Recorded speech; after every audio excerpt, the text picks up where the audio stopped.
Hello friends and welcome back for another episode of Indie Impressions. My name is Nick and today we're going to be checking out Tower of Babel 2 by developer Elagar.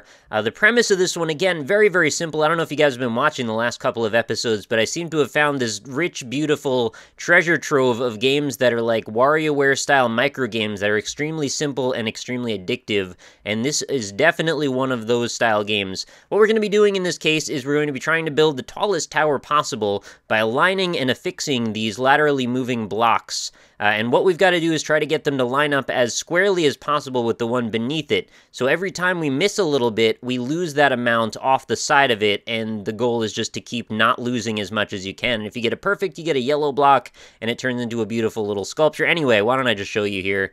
Try and line it up as perfectly as possible, and there's no timer. We don't actually have to be in a hurry. We can take our time and line up each move if we'd like that, so we can try and get a square tower as well as possible and continue our way up into the sky. Now, these games can last a little while if you want to take your time and try and do it perfectly like I'm trying right now, but you can also try to play it a little bit like a time trial where you get like one pass on each block.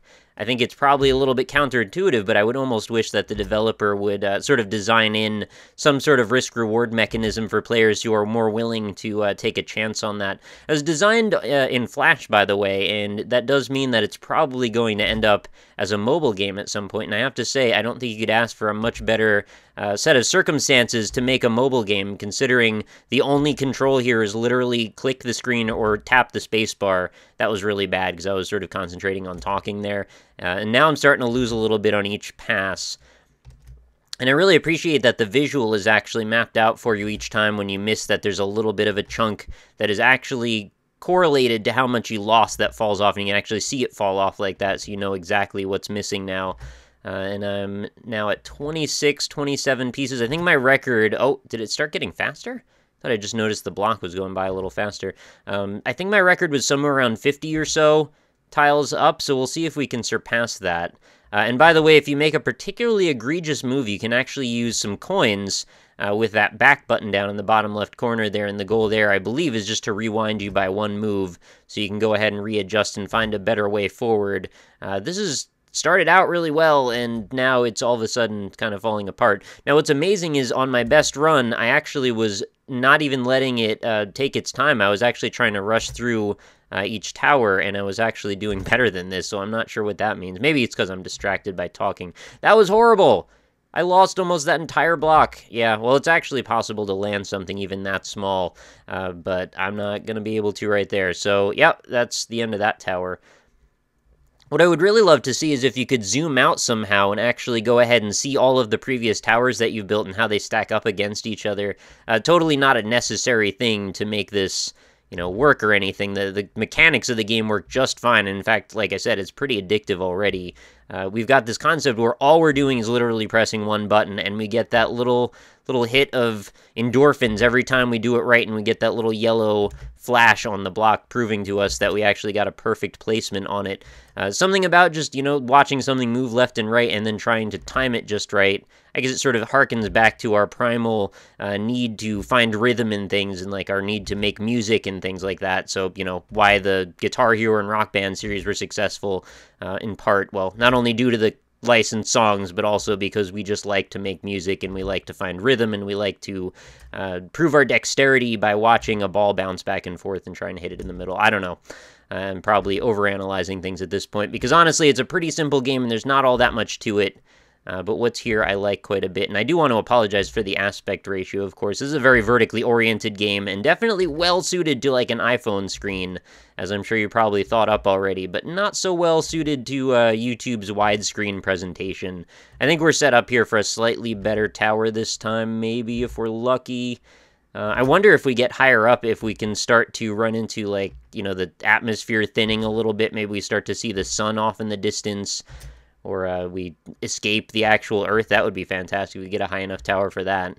Alright, well, apparently I've kind of messed up again, and now we're at 45, and I have almost no block left. Oh my god. There's the sliverest of a sliver. That's not even a thing that you can say. I can't even see the thing I'm supposed to land it on. Basically like a piece of hay that I need to now place. Yeah, I didn't really think that was going to work, to be honest. But it earned me a bunch of coins, which I can now spend to try and make my tower better on the next run. And I haven't used any of those coins yet, so obviously that could be a pretty big deciding factor in how things go. If I actually took my time to adjust things like that, and funny as it is, it almost seems like it's easier to get a rhythm when you're trying to go faster like this. I'm not sure if that's 100% true yet, but it's like I'm building a tower that's almost as adequate as the last one in like a quarter of the time, not even. Well, you could see the spots where I really screwed up there, and then of course I just misjudged that last one completely. But still, more coins into the pot, I suppose. But with that, I guess I will wrap up another very short episode. I hope you guys don't mind. I had somebody in the comments the other day say that they don't mind particularly short episodes as long as, well, I continue to make new episodes every single day, which I'm not about to stop anytime soon. But I would urge you, go ahead and check out Tower of Babel 2. It's a lot of fun.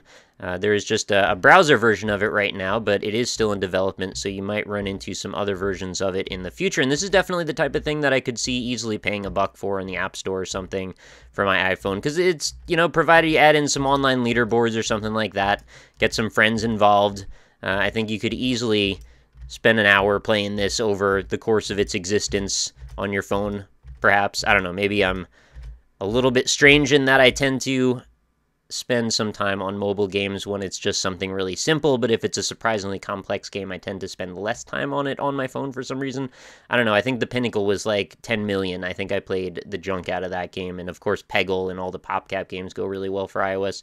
Anyway, this is not a show where we talk about iOS games, yet I managed to turn it into almost exclusively that. Hope you guys don't mind. Thank you again for watching. If you enjoyed the episode, consider leaving a like on it. It helps me a whole bunch. Go play the game. Links in the description. Leave a comment. Let me know what you thought about it, and do come back again tomorrow. New episodes of Indie Impressions go up every single day, so I'll see you back for another one tomorrow, and I hope you have a fantastic night. Talk to you later.